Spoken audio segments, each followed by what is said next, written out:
welcome to you Mbukeli siyanibingelela sijabulile phela ukuba nani njengenjwayelo kulolu hlelo olunilethela indaba izexwayiso kanye nako konke Mbukeli okuthinta wena phela njengomthengi uyazi ke uMangcolo Somhlobo uMepo is officially in the SABC building ethi nje namhlanje sikhona we are live so ungasithinta la e-studio ku 0117146918 alternatively 7146919 consumer@sabc.co.za is our email address ayikakashintshi siyatholakala futhi ku Facebook. Mbukeli sawuke wayithola wena kulomhlola wokuthi mhlambe uthenga imoto yesekeni kumuntu uthola ukuthi mhlambe masuyoyibhalisa ke ngegama lakho uthola ukuthi mhlambe namaphepha mbumbulu kodwa yona imali dololo ayisekho ikhona ke esikudinga idawo namhlanje Mbukeli asihlale nje phezulu kwendaba yethu namhlanje.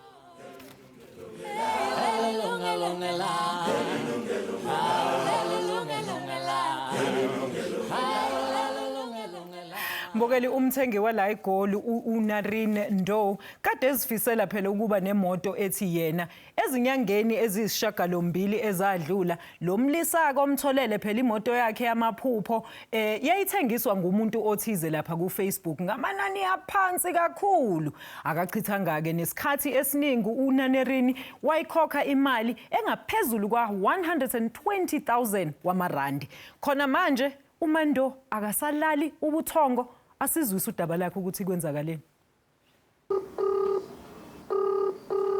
Ngicela ubamba kancane ngidlulela itraffic. Okando uthwele ubunzima bokuzingela umthengisi moto otshona evela. Yile moto ke le emphathisa inhloko ebuhlungu nawayibona ithengiswa ngumuntu othile ku Facebook. Sangena ku profile yakhe bekanxibe kahle amajini kahle he didn't even look like a scamster. Mesibheka history yakhe uyapost amanye ama-post unabangana more than 1,000. We decided with no man this guy looks legit, then we decided to call him samfonela immediately wathi akunankinga imoto nginayo la let's meet up sahlangana mesihlangana waza namaphepha wemoto kanti lo maphepha emoto ngawobubhedengu.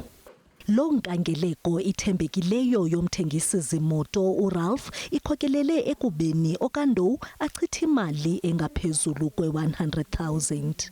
Akakholelwa ke ukuba uchithe imali engako kwimoto angasokuze ayiqhube ngokukufumanisa kwakhe mhla eyoyibhalisa.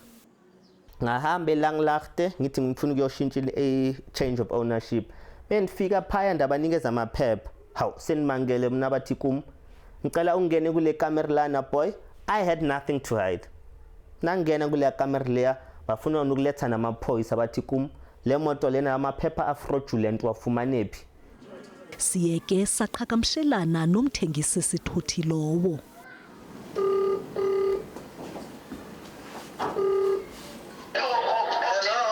Hi. Yebo. Sikufonela sise SABC data about situation ka uNarine uyamazi yena. Yes. Uyasitshela ukuthi akakhona udrive imoto imali ayikho ikuwe kwenziwa njani ke buti? Imoto le bekasi imoto yami ngiyithengisa on behalf of somebody. Yes. Yes. Then what happened only to find out that yena find out manje ukuthi amaphepha akusiyo amaphepha ashap. Imoto beyikumashonisa mangizwela. Manje ona wayekumashonisa ufuna imali. Then from there imoto yabakumashonisa uma azange akhona ukuyicedelela imali mashonisa wawina imoto kanjalo. What I can do, I can only give you the contact. Please. Nginikeze imoto. Sithe makhe sive kumnini moto. No, amaphepha asebhenki. Ngimtshelile ubhuti lo. Imoto la kuseyani imoto yasebhenki. And ibhenki izoyithatha because ngithe bayithathe imoto ngoba ngikhona ukuyibhadala. Njengokuba kubonakala ngathi kudlalwa unamnawe njengamaphepha wale moto nemali yexhoba eseyithathiwe kubonakala ngathi uqedwe elingophiyo Okando. Njengokuba ke sesisiva kumyeni okanye uxa womnini moto. Mamela uthamne sikuthule ni phone call manje. Angifuna ukuqalana nawe tukutshela njalo. Asithenga imoto yokubhala. So wawuthumela abantu baseyilungelo lethu ungabathumeli sithi ya kulabantu othenga imoto ku asingeni indawo kule moto le manje. They try to cut all form of call and akuna meeting esoyenza nawe asukwazi awusazi phuma kithi. I'm going to ask you for the last time not to call us because what I'm going to do uzobaba the number yakho. That's what I'm going to do. Ayingowokuqala ke uNdo ukuvakalisa inhlungu yakhe kule nkqubo Yilungelo Lakho. Ukanti amanye amaxhoba akwimeko kaloKando avakalisa izikhalo nenhlungu yawo kumaqonga we-internet ngethemba lokufumana uncedo. Abathengi bemoto eseziqhutyiwe bakhuthazwa ukuba bazihlabe elibukhali iliso phambi kokuba bazihlawulele. Kwilungelo Lakho ndingoPhapha Matshangana Dube.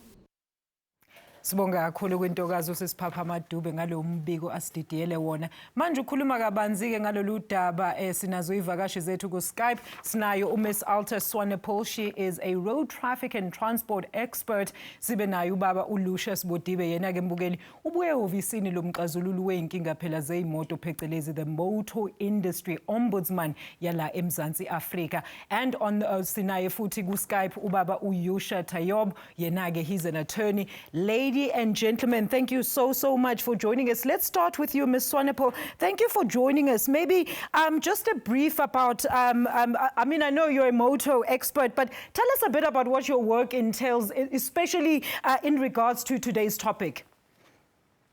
I'm a consultant in road traffic legislation. I assisted the Department of Transport in drafting the legislation. And because of all the problems as far as vehicle theft and so forth is concerned, the National Department of Transport has the NATO system and about 90 regulations to try and make it as difficult as possible for someone to place false vehicles on the system and to sell motor vehicles which are not legally registered and so forth. So I basically specialize in that field of legislation. Wow, if only our case study had met with you before actually going to make that purchase, Alta, it would have been a different story. Yusha, thank you so much for joining us, sir. We understand you're an attorney. You've dealt with similar types of cases where basically, let me just give you a quick update, Alta.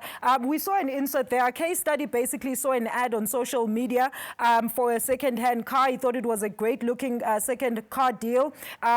He thought the guy also looked legit on his social media profile. And then he actually initiated a meeting with the seller. They met up. He paid 120,000 Rand. And then now the seller is basically saying he sold the car on behalf of a third party, which is a mashonisa. The mashonisa basically threatened the person who bought the car, our case study from him, live with our reporter there.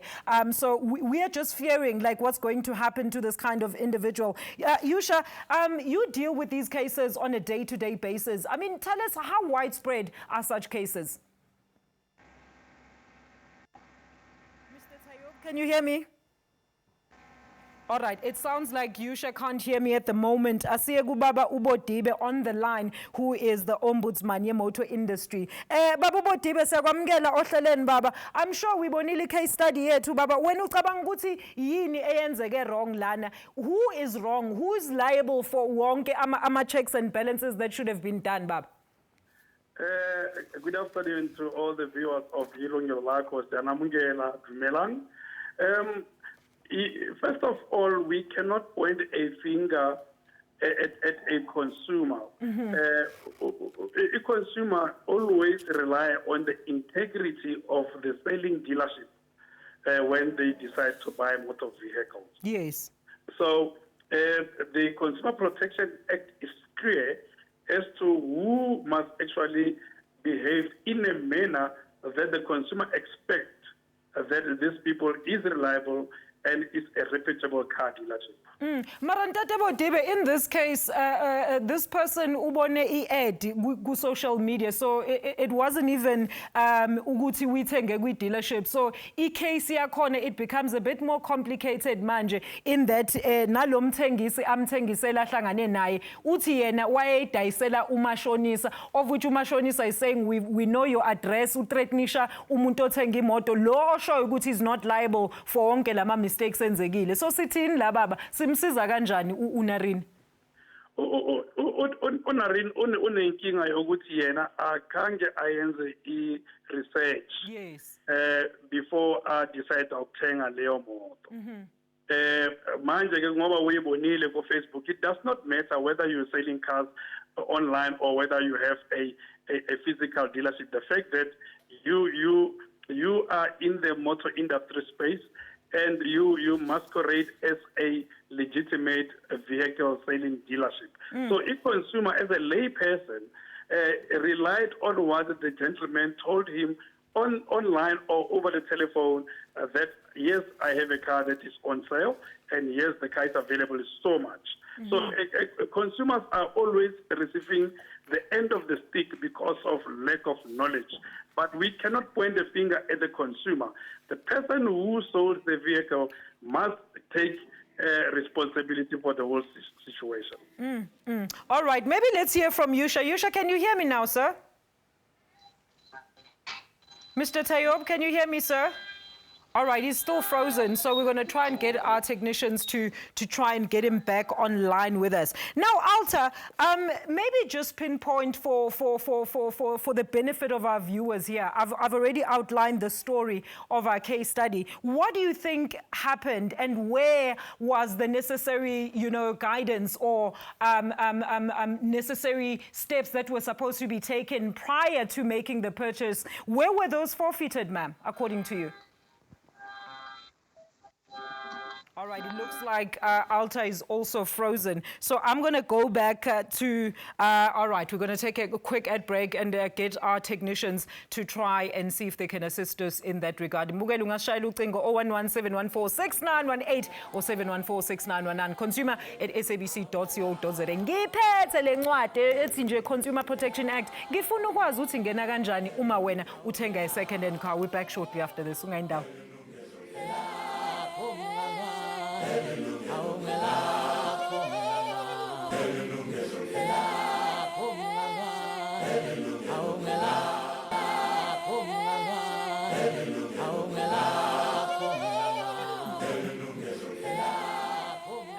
Bageli, welcome back. Ingcingo zethu sezivuliwe 011-714-6918 or 714-6919. Ungasithumela i-email usithole futhi ku Facebook. My guest today, Ubaba Lucius Bodibe from the motor industry.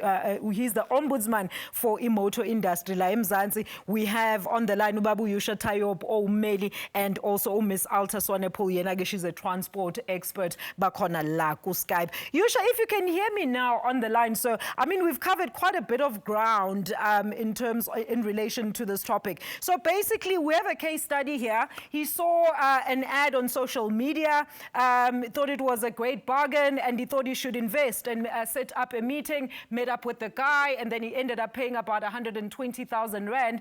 But now, when he went to go register the car, he finds that it actually had illegal papers. And when he went back to the people that sold him the vehicle, they're making him run from pillar to post. I mean, they were threatening him live on a phone call that our viewers heard here today. So is there any recourse that any other consumers such as Ananin can actually have in this regard, particularly when you're buying stuff either of social media or as a private sale, sir? Yeah, look, I mean, there's extensive recourse. I mean, the first piece of legislation that applies is essentially the law of contract and sale. Yes. And so when one examines that, the two crucial aspects of the transaction are the item to be purchased and the price to be paid. And if there's uncertainty in any one of those, then you don't really have a contract. But we've also had the launch of the Consumer Protection Act, which provides extensive protection for consumers to quite a large extent. And then we always have the criminal justice system, which doesn't work all the time, but certainly does work. It's just not all the time, that where we can report this kind of conduct and have these scammers and fraudsters brought to book for what they're doing to the general public. Mr. So there's a number of options. I mean, there's rights in civil law and there's rights in criminal law, and there's certainly rights arising out of the Consumer Protection Act. Mr. Tayob, while we're on that subject, I mean, you mentioned a very critical thing here. I'm holding literally the Consumer Protection Act here, and I'd like you to clarify, because I think we had a similar topic, and I think we left here off the notion that the CPA doesn't largely apply to certain resale of goods, say maybe in an auction or so forth. So maybe if you can just make us understand, for the benefit of our viewers there, I think it's Part H, Section 55, consumers' rights to safe and good quality goods, implied warranty of quality and warranty of repaired goods. So what does this mean in context if you're buying from a private sale? Does the CPA still apply? Well, my understanding of it is that the consumer protection does apply, whether it's a second-hand good or a first-hand good doesn't really matter. The purpose, if we look at Section 3 of the Consumer Protection Act, talks about social and economic welfare. Yes. It talks about fair business practices. It talks about protecting consumers from unconscionable, unfair, unreasonable, unjust, improper trade practices, deceptive practices, misleading, unfair and fraudulent. Yes. So I certainly believe that the Consumer Protection Act would apply in all transactions, except where there's exclusions. I mean, but I don't need to go through the exclusions. So certainly the Act is there to protect consumers against fraudulent, misleading, deceptive, unconscionable, unfair and unreasonable, unjust trade practices. So certainly what we're involved in at the moment with the hybrid scheme is certainly a deceptive, misleading, fraudulent scheme. So basically, Anarine, our case study does have a case here, is what you're saying, Mr. Yusha. Yeah, look, I mean, I don't know. Sorry, I missed the first 15 minutes. Somehow we lost our electronic contact. But yes. So I was contacted because I'm assisting certain consumers in the similar hybrid cases, yes. Yeah. So the issue there is, we've sued them civilly, but they don't defend the legal proceedings. They, in fact, allowed all these 11 judgments to be taken against them because they're hollow shells. They don't have assets on which to execute. So in all these instances, it was second-hand goods, and in all these instances, we proceeded purely on the common law, not on the Consumer Protection Act, in regard to the law of sale. Purchase and sale, and we've obtained judgments against these entities, but they're not too concerned about having judgments taken against them because they simply so if I look at the history of the matter that I was involved in, I mean the Pillay family and their associates and people who work for them, started as an entity called Novelty Cars, and they ran that name into the ground, and then they still use it, and then they use cars at Ridgeway, and now they're using Hybrid Auto. So they just register new entities as and when they're evolving, yeah. They were not even evolving. They're just the same scheme set up in a different under different names, yeah. And so all they do is just dupe the clients into selling or buying a car, taking the money, and then just allowing civil judgment in all these cases, all 11 cases that I have. Oh my gosh! They've allowed civil judgments to be taken, but the problem for us is we can't recover any assets. That's a question that I wanted to ask. Sorry, that's actually a question I wanted to ask later, if you are able, in fact, to actually recoup any monetary or actual physical goods for those consumers. But let's find out from Alta. Alta, I mean, maybe in your view, you work with the majority of these people that are obviously looking for bargains. We're under terrible economic times. Everybody's always looking for something where they can pay less, but they are now defaulting on some of the biggest things that they should be thinking about prior to making any purchase. What, in your view, are the biggest common mistakes that consumers make when purchasing second-hand cars? Well, the first thing is, if something sounds too good to be true, normally it is. Yeah. If you start buying vehicles for way below their price, you must realize there is something wrong somewhere along the line. Secondly, people in good faith sometimes pay over money without seeing the actual documentation.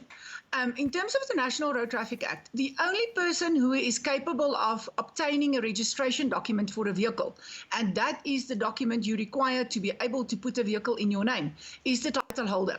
Now, if you have a vehicle that is under a sale agreement, then the bank will be sitting with that document until you make the final payment, and they will then transfer it into your name. If you are a private seller, then you must be in possession of an original registration document. You cannot tell the owner to go and get it. The road traffic legislation says the only person that can get that document is the title holder in person. So somebody give you other documents and say, go and get the document yourself. You cannot put that vehicle in your name unless that is the case. The other thing that you must realize, all these guys that you are referring to here are regarded as motor dealers in terms of the road traffic legislation. Yes. You cannot have third-party vehicles standing on their property. Regulation 53A of the road traffic regulation says, if you are a motor dealer, you must buy the vehicle from someone. You have to register it in your dealer stock registration, and then you are allowed to sell it to another party. So if somebody is selling you a vehicle that is standing on a dealer floor, and he tells you he's doing it on behalf of a third party, he's transgressing the law. You may not sell a vehicle on someone else's behalf. All these pictures you are currently showing on the system shows used dealer premises. Every single vehicle that is standing on that premises must be dealer stocked with the dealer that is registered for that premises. All right. Let's leave it there. Thank you so much for that clarification there, Alta. Ms. Swanepoel Yenage, she's a transportation expert. Mbukeli, nazi inamba screening. We are back shortly after this break. We are live in studio. Ngasithinta ungayindawo.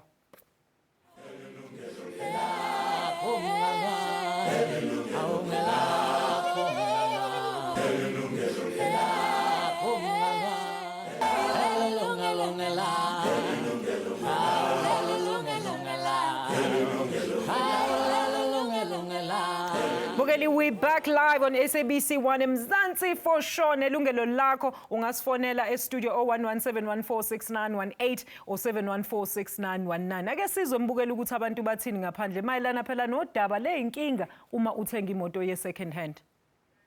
Ngabethakala kakhulu. Kaloku mina umuntu ongumama andisazi into zemoto. Endiyazi uba imoto inegear, ine-steering ndiyaphambili. Njengamntu owner i-business ye-truck, ndazifundisa ukuba xa ndithenga isithuthi esi-second hand, mandithathe i-VIN number yaso, ndihambe ndiye emapoliseni apho ndiza kujonga khona ukuba esi sithuthi zange sigaxeleke engozini na okanye akukho story sokubiwa kwaso na. Ndasinda kancinci sendifikile. Into eyenzekayo ndiyibone le moto, ndayibona online ibhaki, ndazixelela uba ndiyayifuna. Ndiye ndathatha ke ii-numbers ezibhaliweyo phaa, ndafowunela umnikazi webhaki. Sathetha ke salibeka isuku sizawudibana ngalo. Kodwa ke befuna ne-deposit. Ndithe ke ngoxa ndifuna ubhatala i-deposit ukwenzela uba ndikwazi ke ndidibane nayo ndibone nemoto. Kwacaba undinika ke ngoku uthi mandibhatale kwi-supermarket. Ndayibona kwalapho ke ngokuba likhona inyawo lemfene. Hayi, andiyazi uba kujonga ntoni xa kuthenga imoto. Ndiyayithenga qha imoto xa ndiyithandayo. Enye nenye izibonakalela ngelo xesha.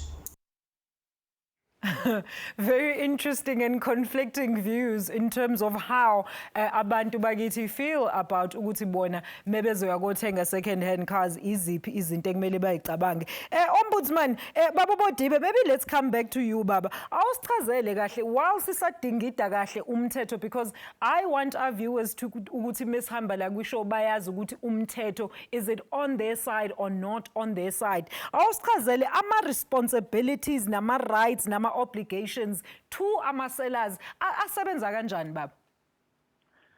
Siswam, Consumer Protection Act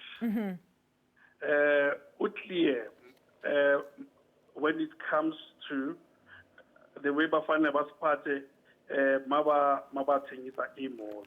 Yeah. In the first place, i-act it is an offense ukuthi wena uvumelane ne-consumer ukuthi consumer ithenge umoto, then in other words it's an offense to agree with the consumer to waive away his rights or her rights. Yabona. And we must bear in mind that when we talk of a consumer could be anyone who cannot read or write. A consumer can be anyone from the low income communities, anyone that comes from communities where lack of information is prevalent. Now, these unscrupulous dealerships or abantu abathengisa imoto, they prey on these consumers. So the Consumer Protection Act was enacted to protect and to promote the interest of consumers. It was enacted to protect smaller boys from bigger boys. So when we deal with these matters, we must also understand that Amazons are bombarded with this many pieces of legislation. There's Consumer Protection Act, there's Electronic Communications Act, there's this and that act which the consumers are not aware of. Now, it is incumbent upon us as consumer protectors and ombudsmen. When you receive a complaint from a consumer, first and foremost, you need to consider his constitutional right. Yes. Before you can look at all these acts. This person who masqueraded as a legitimate motor vehicle dealership, somewhere, somehow, there must be a piece of legislation that deals with this matter. Remember, Consumer Protection Act does not apply to private transactions. Yes, that's exactly what I'm looking at here, Babu Bodibe, because it says go section 55, subsection 180. This section does not apply to goods bought at an auction as contemplated in section 45. So it's a bit confusing here for umuntu to understand it. Does that mean then case study where to Anarin falls under that bracket yokuthi it was a private deal, therefore ECPA doesn't apply? Exactly, man. Business Practice Act. In case that there will be a provincial legislation that can actually apply to that particular transaction. There will be other pieces of legislation that can come into the play. You see. Yes. So ombudsman draws its mandate. Let me say specifically, Industry Ombudsman of South Africa draws its mandate from the Consumer Protection Act and the South African Automotive Industry Code of Conduct. Yes. So now, in this case, if it's a private transaction, Consumer Protection Act may not apply. And kunzima-ke laba bubodibe, because this is the leeway lapha ama-criminals afana nalaba abadayisela ilokhuzana imoto ilaba ethola khona upotsho wokuthi basho ukuthi yazini phela thina we are not a registered dealer, therefore we can sideline ama-questions athile. All right, baba, awuthi ngithathe ama-callers, baba, usizobuye siqhubeke nawe. We do have Anonymous from Soweto. Anonymous, thank you so much for staying on the line. Singakusiza kanjani namhlanje? Welcome to Yilungelo Lakho. Ngiyabonga sisi. Kunjani baba? Siyaphila njani phela? Siyaphila baba wami, awusichazele baba bakwenzeni? Abangenzanga lutho. Okay, sikusize Kodwa njani baba? nginkinga because lento akufunto entsha le. Kunomuntu ke wathenga imoto. I belong to a certain association la emateksini. Okay. Wathenga imoto from a certain company, a registered company. Ebisuke ikhona for years. Yes. Bese bezothatha imoto le imoto mayiselandelelo. Wathola ukuthi le moto ifana nayo le moto ekhulunywa ngayo khona manje nje. Aw. Ngempela sithi. Okay. I went there because as a member of our association, I was bound to go there. Yes. To that particular garage. Uyobuza ukuthi kwenzakalani. Nobuza kala ukuthi kwenzeka ntoni, bathi no lo muntu uthenge imoto le iphume lapha kubo i-right. Uyichintshe ukuyeke lo mama i-engine number, i-engine yale moto leyo. Ngithi kubo yazi. Yes. Ngithi kubo yazi, it sounds funny. Manje lo mama uyitshintshile. Ngithi awuthi umama lo muntu wesifazane lo muntu ngitshele le moto. Bathi yebo ngithi. Ufuna ukungitshela ukuthi lo mama uthathe le moto yini wayehamba wayotshintsha i-engine wayogebenga cabanga umsebenzi ongaka. Wayo they couldn't answer. Manje ngifuna amalokuza, manje ngifuna ama-documents abo. Banqaba ngawo. Ngoba banawo. Yebo mama, that's why ngithi ukuthi lento liyamangaza le. Manje la kule into ezakuthi ngifone le. Yileya lo mama lo. So benikhuluma ngayo khona manje ukuthi. Manje baba ugcine sizakela umama, ugcina ukhonile ukuthi at least bambuyisela imali baba. Mama iphelele emoyeni nje sisi. Hayibo. Okay babu Anonymous, sicela ulalele la ku TV emva kwekhefu sizobona ukuthi mhlambe ningasizakala kanjani baba. Mbukeli nawe ungasishayela 0117146918 or 71469119 consumer@sabc.co.za. We back shortly after this break. Ungayindawo.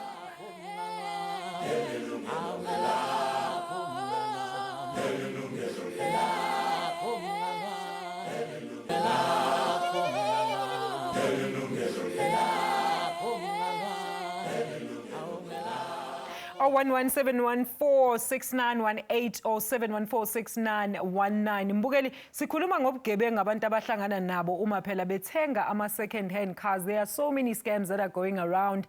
So siyakusiza namhlanje ukuthi ungazivikela kanjani. My guest today, ubaba uLucius Bodibe, yena-ke he's the ombudsman ye-motor industry yaseMzansi, Mr. Yusha Tayub, who's an attorney, no Miss Alta Swanepoel, or yena-ke or a transport expert. Now, Alta, we heard our caller here. I've already explained to you what his grievance was. What is your take with what actually transpired after he went to inquire on behalf of the lady? Because this is another aspect that you and I will only understand as women. I think we really get taken for a ride as women, in particular when we go to purchase not just second-hand cars, but new cars as well.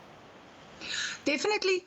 When you are buying a vehicle, you must realize that you need documentation from the seller. And that documentation needs to reflect the numbers on the vehicle. Now, newer vehicles, if you open the left-hand door of a vehicle, you will see there's a little plate. There's a little metal plate on in that vehicle. And that reflects the VIN number or the vehicle identification number. It is a 7-digit number. And that number needs to be reflected on the license disc of that vehicle as well as on the registration document.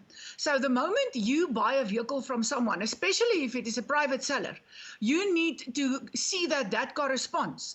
Now, in the older vehicles, the engine number was literally on the engine. So trying to see it was sometimes difficult. There's always a plate on the vehicle. But with the newer vehicles, you can check it. You open the door, you see what the VIN number is. If that number does not correspond to the documentation that you are receiving, or the license disc has got a different number on, you don't buy that vehicle because that vehicle is in many instances cloned. Sometimes the scallums out there are very clever. They clone the same type of vehicle. But in many instances, you find that you will buy a Polo and the vehicle that they have used for cloning purposes is a Honda or something like that. So it's important to understand that if you don't have the documentation, the other thing that you need, there's that yellow form. It's called an RLV form.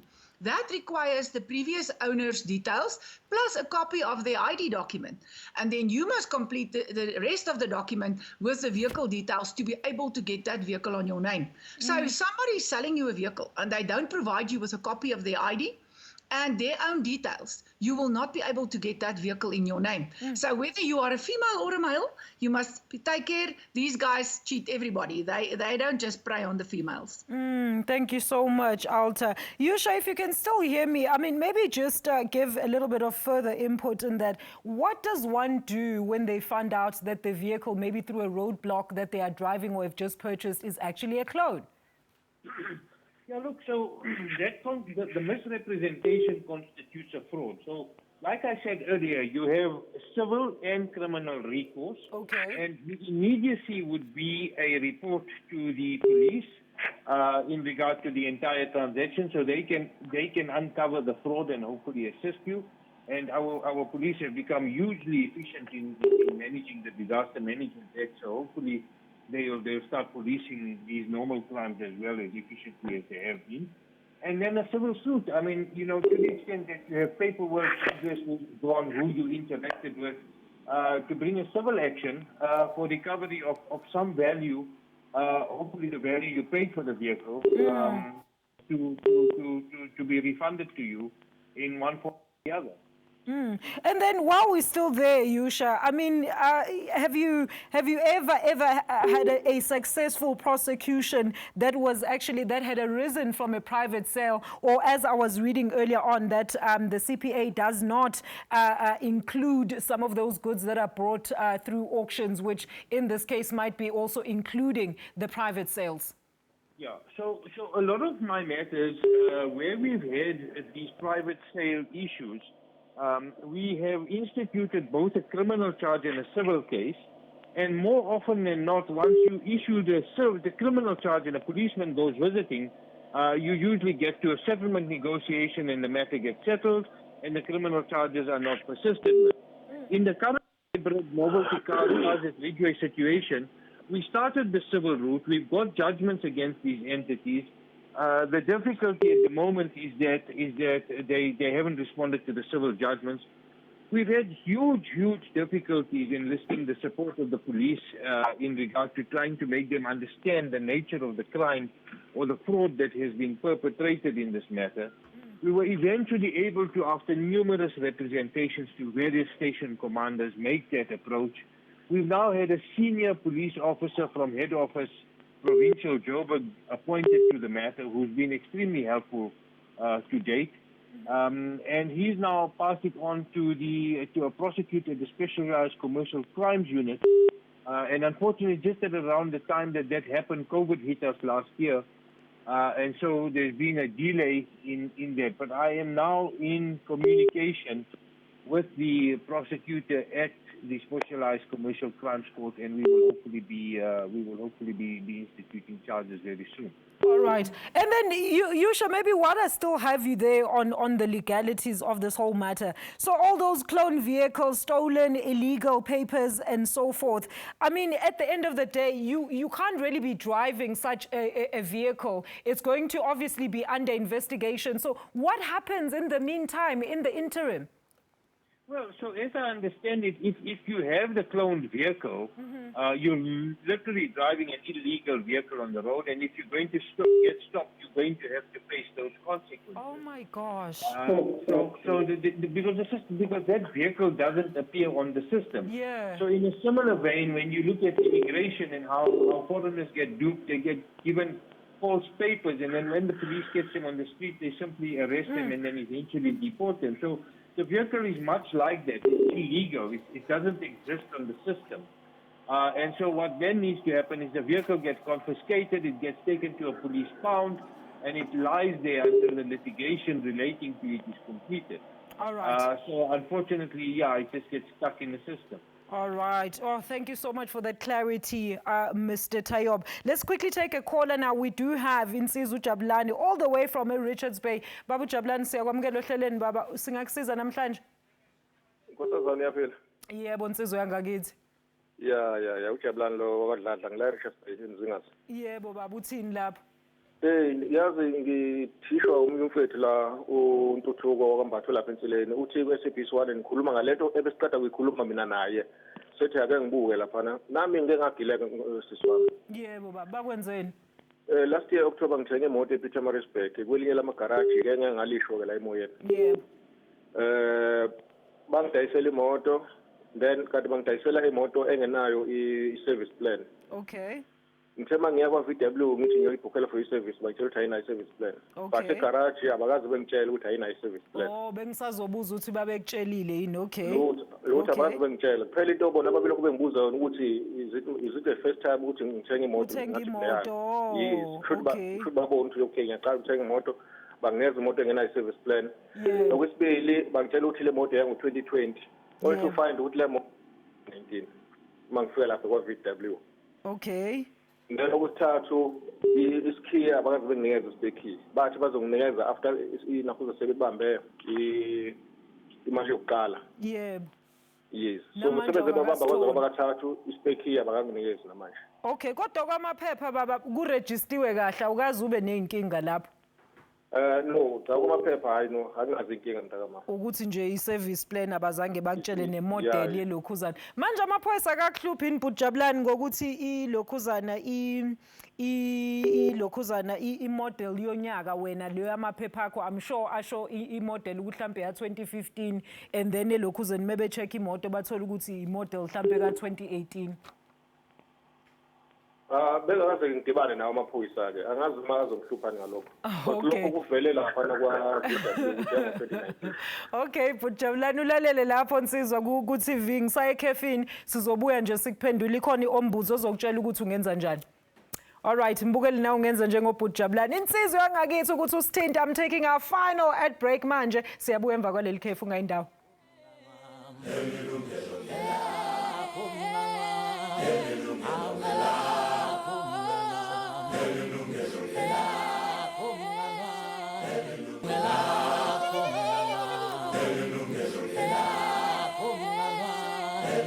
on our final segment. Mbukeli, welcome back. I'm still with Ubabu Lucius Bodibe, the motor industry ombudsman, Mr. Yusha Tayob, an attorney, and of course, Ms. Alta Swanepoel, who's a transport expert. Sikhuluma ngenkingo ohlangana nazo if you are buying a second-hand cars, and also lama scammer khona nje esiwazwile. Babu Bodibe, umzwile lapho uJabulani uthenga imoto, he bought a car at a dealership, ayina service plan, abazange bamtshele, it's got a wrong year model, nespec abakamniki baba. Simsiza kanjani? Ufika kanjani kunina? And I want to understand, how do we then get a case ukuthi ibuko wena babi registered lapho kuwena? Siqala emaphoyiseni, siqala kuphi? Siswam, a Consumer Protection Act in the regulation but the South African Automotive Industry Code of Conduct. Yes. Ukuthi wonke umuntu athengisa imoto must comply with the South African Automotive Industry Code of Conduct. Those that are selling used cars must also comply with Second-Hand Good Act. Manje, every police station ethengisa imoto esisebenzisile ama second-hand cars must obtain a certificate from a local police station to make sure they comply with second-hand good. So it is important for our consumers, a second-hand car dealer, look for that second-hand act certificate. That certificate is valid for 5 years. In the case yakababa, if about disclosing, they didn't disclose. A service plan iphelile noma manufacturer's warranty iphelile. Then you give them 30 days ukusebenza nge-complaint yakho. Give them only 30 days. And then when 30 days lapses, or if you can see that 30 days is lapsed and you're not getting any help from a dealer, you contact the motor industry ombudsman. We are available online also. COVID is online. Yes. You go to www.miofa.co.za. They say if ufuna advice noma ufuna ufake a complaint. Okay. They say click a complaint, you log a complaint, or alternatively you phone 010-590-8378. A call center is running well in about that can help you with your complaint. Okay, Baba, siyabonga kakhulu. Maybe Alta, just jump in there. I mean, the caller that we had, I mean, they gave him the wrong year model service plan. They never told him it's non-existent. He doesn't still have a spec. Now, the ombudsman is saying that this is a case for them, but how many people know what to do when they find themselves in this particular situation? No, I think many people have no idea that these organizations exist, but I had a similar experience. I bought a vehicle in 2000, it was a 2004 vehicle, according to all the documentation. And after I bought the vehicle, I realized that the roadworthy certificate was issued after I already received the vehicle. And when I started investigating, I saw that the vehicle was actually a 2003 vehicle, and it was originally registered in Gaborone in Botswana, not in South Africa. And it was a very reputable dealer in Edenvale that I bought the vehicle from, and I had to go through a similar fight to get my money back, and they eventually refunded me because we found out that there was a criminal case afterwards, and the person from the dealership as well as a person from a testing station was sent to jail because they were selling roadworthy certificates illegally. And they also illegally imported this vehicle from Botswana, and they sold it as a South African vehicle. So, Alta, you're giving me the shivers right now, and I'm literally out of time. So I'm going to ask Yusha. Yusha, very quickly, just your closing statements. What are the do's and don'ts? And I mean, where do people start to register if they suspect there's something wrong with the purchase? Yeah, look, so essentially make sure the people you are dealing with provide you with the necessary paperwork. I mean, both guests have mentioned it. Do not hand over registration papers. Do not append your signature until you're completely clear as to what is going on. Do all your investigations prior to signing, prior to handing over documentation, and prior money. to handing over money. Yes. So all of those things before, like we would do, and particularly it's a ladies' show, so the way a lady examines the shoe, before she decides to make the purchase. I know about that, Yusha. Thorough examination of the transaction, because once you've paid the money or handed over your ID, It's difficult or to get handed it over back. very, very difficult. And these are professional groups, so they know exactly how to bait you in. So my thinking is you need to investigate. These are huge amounts we generally spend on cars. And we need to investigate thoroughly before we sign the dotted line. Mr. Tayob, thank you so much for joining us this afternoon. That was Mr. Yusha Tayob, an attorney who deals with amakhesi akade sikhuluma namhlanje ngawo. Ubaba Lucius Bodibe ngiyabonga baba, the motor industry ombudsman yala eMzansi, uyasho ukuthi amakhesi wakhe ningawaletha kuyena, usinikile i-address, i-email, and of course Miss Alta Swanepoel, we also have details. Bona ke banicheckishela ukuthi before ukhokha njengoba esho ummeli ukuthi before you part with anything yakho personal, do proper research. Ake mbukeli ngebhadi, we've come to the end of the show. Thank you so much for your input. Ngiyabongeza ngakithi kade ayifona namhlanje, everybody who contacted us wabeka umbono. Thank you so much. Join us next week for another live consumer affairs discussion khona la kwilungelo lakho kumzansi for sure. Umajali uthi nje nisale kahle. Yilungelo lakho,